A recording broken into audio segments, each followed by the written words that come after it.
తెలంగాణలో వరదలు ఏ విధంగా వచ్చాయో మనమైతే చూస్తూనే ఉన్నాం. అయితే ఈ వరదల్లో కాంగ్రెస్ హెలికాప్టర్ గొడవ వినిపిస్తూ ఉంది. అసలు ఏంటి ఈ హెలికాప్టర్ గోల అనే విషయాలైతే తెలుసుకుందాం. దీని గురించి అయితే మాట్లాడేందుకు ప్రస్తుతం మనతో పాటు సీనియర్ జర్నలిస్ట్ సిఎస్ రావు గారు ఉన్నారు. నమస్తే అండి. నమస్తే.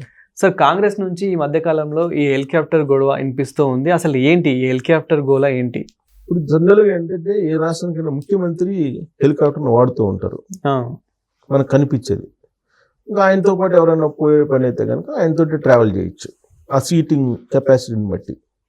కానీ తెలంగాణలో కాంగ్రెస్ పార్టీ అధికారంలోకి వచ్చిన తర్వాత ఏ మంత్రికి ఆ మంత్రి హెలికాప్టర్లు వాడటం ఒకనొక సమయంలో పెద్ద వివాదం అయింది.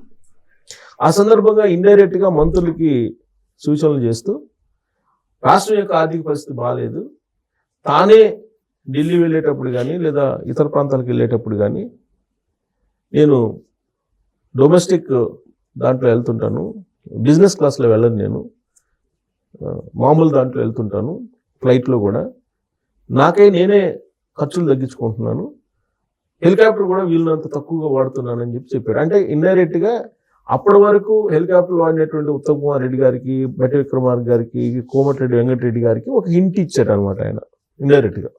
అప్పుడు ఆ హెలికాప్టర్ కూడా అప్పుడు వినిపించింది. మళ్ళా ఇప్పుడు వరదల సమయంలో ఈ హెలికాప్టర్ గోడు వినిపిస్తుంది.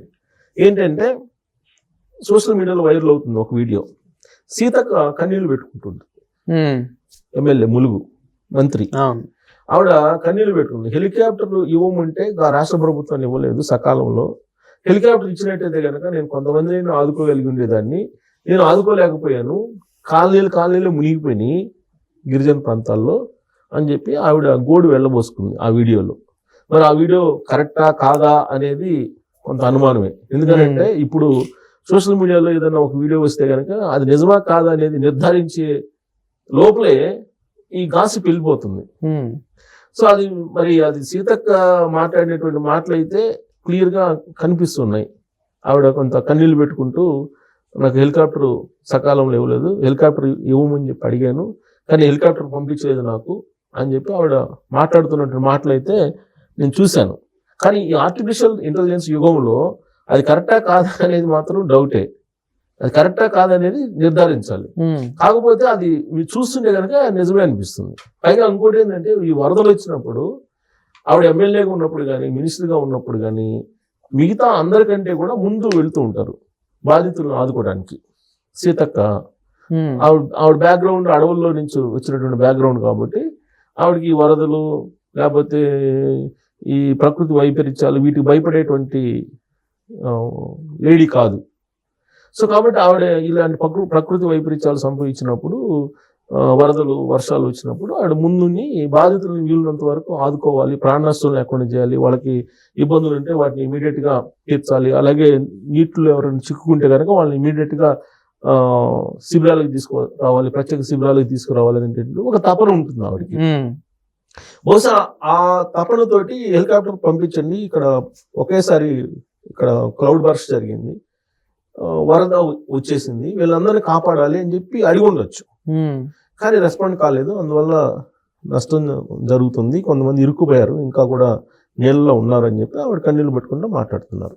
ఈ సందర్భంగా హెలికాప్టర్ వేసుకొని ఏరియల్ సర్వే చేశారు. ఎవరు?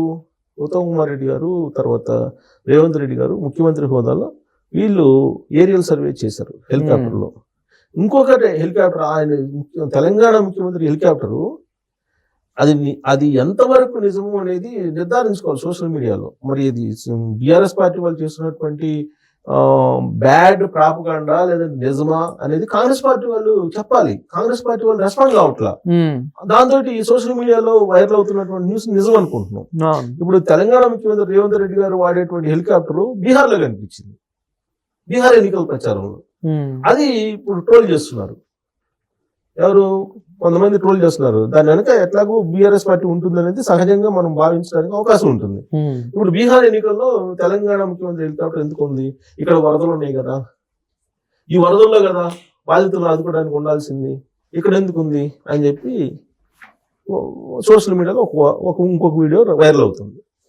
సరే, అసలు ఈ వరదల్లో అసలు రేవంత్ రెడ్డి గారు పట్టించుకోవట్లేదా తెలంగాణ ప్రజల్ని? ఇప్పుడు ఎప్పుడూ లేని విధంగా ఆకాశానికి తూట్లు పడ్డాయా అన్న విధంగా 550 మిల్లీమీటర్ల వర్షం ఒకేసారి కురిసింది. ఉమ్. అంటే మొత్తం మేఘాలు వచ్చి ఊరి మీద పడ్డట్టు పడిపోయింది వర్షం ఆడ. దాంతో సంగారెడ్డి, మెదక్, సిరిసిల్ల ఈ ప్రాంతాలన్నీ కూడా దాదాపు ఆదిలాబాద్, నార్త్ తెలంగాణ మొత్తం దాదాపు వరదల్లోనే ఉంది. 2 లక్షల ఎకరాల పంట నష్టం జరిగింది. అవును. సుమారుగా ప్రాథమిక అంచనా ప్రకారం 5,000 కోట్ల రూపాయల నష్టం జరిగింది అని ప్రాథమికంగా అంచనా వేస్తున్నారు ఏరియల్ సర్వే తర్వాత. సో ముఖ్యంగా బీఆర్ఎస్ పార్టీ నుంచి కూడా కేటీఆర్ గారు కానివ్వండి, హరీష్ రావు గారు కానివ్వండి, కొన్ని ఊర్లకు వెళ్ళి కూడా కొందరినైతే అంటే అడిగి తెలుసుకోవడం అయితే జరుగుతుంది, అసలు ఏం జరిగింది, వాళ్ళకి ఎలాంటి న్యాయం చేయాలని చెప్పేసి. మరి రేవంత్ రెడ్డి గారు ఎలా రెస్పాన్స్ అవుతున్నారు దీని ఇప్పుడు ఎవరైతే వరదల్లో నష్టపోయారో, సో రేవంత్ రెడ్డి గారు మరి ఏమైనా స్పందిస్తున్నారా? ఇప్పుడు జనరల్ గా ఇలాంటి ప్రకృతి వైపరీత్యాలు సంభవించినప్పుడు ప్రతిపక్షం, అధికార పక్షం రెండు వస్తాయి. బాధితులను ఆదుకోవడానికి, ప్రజలను ఆదుకోవడానికి వీళ్ళంత వరకు ప్రాణ నష్టం జరగకుండా, ఆస్తి నష్టం కూడా జరగకుండా చూడటానికి ప్రయత్నం చేస్తారు. ఎప్పటికప్పుడు రిజర్వాయర్లో ఉండేటువంటి నీటి నిల్వల్ని పర్యవేక్షిస్తుంటారు, వాటిని ఎలా డైవర్ట్ చేయాలనేది ఆలోచిస్తుంటారు. ఇవన్నీ ఇరిగేషన్ వాళ్ళు చూసుకునేటువంటి కార్యక్రమం. అయితే దీన్ని సమీక్షించాల్సింది ఎవరు? సీఎం సమీక్షించాలి. అవును. సీఎం సమీక్షించారా అని అంటే సీఎం సమీక్షించలేదు, ఆయన బీహార్ ఎన్నికల్లో బిజీగా ఉన్నారని చెప్పి బీఆర్ఎస్ పార్టీ వాళ్ళు అంటున్నారు. దానికి తగిన విధంగా వరదలు వచ్చిన వెంటనే రేవంత్ రెడ్డి గారు రెస్పాండ్ కాలేదు అనేది బీఆర్ఎస్ పార్టీ వాళ్ళు చెప్తున్న దానికి కొంత నిజం లేకపోలేదు. కొంచెం ఆలస్యంగా ఈయన ఏరియల్ సర్వేకి వెళ్ళడం ఇవన్నీ జరిగాయి. ఇమీడియట్ గా వెళ్ళలేదు అని చెప్పి వాళ్ళు ఆరోపిస్తున్నారు. కానీ ప్రభుత్వం వైపు నుంచి ఏమి వినిపిస్తుందంటే, మేము ఎప్పటికప్పుడు రివ్యూ చేస్తున్నాము, అధికారులకి ఆదేశాలు జారీ చేస్తున్నాము, అధికారులందరూ కూడా మానిటర్ చేస్తున్నారు ఎవరికి వాళ్ళే, అందువల్లే ప్రమాదాలు తప్పినాయి, ప్రాణ నష్టం లేదు. ఎలాగో ఆస్తి నష్టం ఉంటుంది, పంట నష్టం ఉంటుంది వరదలు వచ్చినప్పుడు, బట్ ప్రాణ నష్టం లేకుండా చేయగలిగామని అంటే అది కేవలం ఈ సమీక్ష ద్వారాను. సమీక్ష చేయమని చెప్పి అధికారులకి ఎప్పటికప్పుడు ముఖ్యమంత్రి తర్వాత ఇతర మంత్రులు ఆదేశాలు జారీ చేశారు. ఆ ఆదేశాలు కారణంగానే వాళ్ళు గ్రౌండ్ లెవెల్లో ఉండి పనిచేశారు అధికారులు ఎక్కడికక్కడ. అందుకే మొత్తం కూడా ఎక్కడ ప్రాణ నష్టం జరగలేదు అనేటువంటి యాంగిల్ ప్రభుత్వం వినిపిస్తుంది. ప్రతిపక్షం ఏముంటుంది, అసలు ముఖ్యమంత్రి కనపడలేదు అని చెప్పి అంటూ ఈ హెలికాప్టర్ తీసుకెళ్లి బీహార్ ఎన్నికల ప్రచారంలో ఉన్నట్టుగా ఒక వీడియోని వైరల్ చేస్తున్నారు. సో ఇంకొక వైపు ఏమో ఈవిడ ములుగు ఎమ్మెల్యే ప్లస్ మంత్రి, ఆవిడేమో నాకు హెలికాప్టర్ లేదు అందువల్ల నేను బాధితులు ఆదుకోలేకపోయానని చెప్తుంది వరంగల్లో. సో మొత్తం మీద ఏంటంటే వరదలు వస్తాయి అని చెప్పి వాతావరణ శాఖ చెప్పింది. కాబట్టి ఇంత వరద వస్తుంది, ఇంత వర్షం పడుతుంది అనేది అది కూడా ఎక్స్పెక్ట్ చేయలేదు. ముందే 3 days ముందే అలర్ట్ చేసింది రాష్ట్ర ప్రభుత్వానికి. రాష్ట్ర ప్రభుత్వం కూడా అధికార యంత్రాంగాన్ని అలర్ట్ చేసింది. కాకపోతే అనూహ్యంగా ఈ 550 మిల్లీమీటర్ల వర్షం కురవడం అనేది ఊహించినటువంటి పరిణామం. ఆ కారణంగానే కొన్ని ఊర్లు మునిగిపోవటం, ఈ పంట నష్టం జరగడం ఇవన్నీ జరిగాయి. ఇప్పుడు ముఖ్యమంత్రి ఏం చేయాలి? ఇమీడియట్ గా కేంద్ర ప్రభుత్వానికి రిపోర్ట్ ఇచ్చి మాకు ఇంత నష్టం జరిగింది, మాకు బాధితులు ఆదుకునేదానికి ఇమీడియట్ గా మాకు రిలీఫ్ కింద 5,000 కోట్లు నష్టం జరిగింది కాబట్టి ఇమీడియట్ గా మాకు 2,000 కోట్లని ఇవ్వండి అని చెప్పేసి అడగాలి. ఈ ప్రక్రియ అంతా కొనసాగుతుందని చెప్పి ప్రభుత్వం వైపు నుంచి వినిపిస్తుంది. ఇదేమీ లేదు, అంతా బీహార్ ఎన్నికలకి సూట్ కేసులు పంపించే కార్యక్రమంలో బిజీగా ఉన్నాడు రేవంత్ రెడ్డి అని చెప్పి బీఆర్ఎస్ పార్టీ, కేటీఆర్ గారు, హరీష్ రావు గారు వీళ్ళందరూ విమర్శిస్తుంటారు కదా.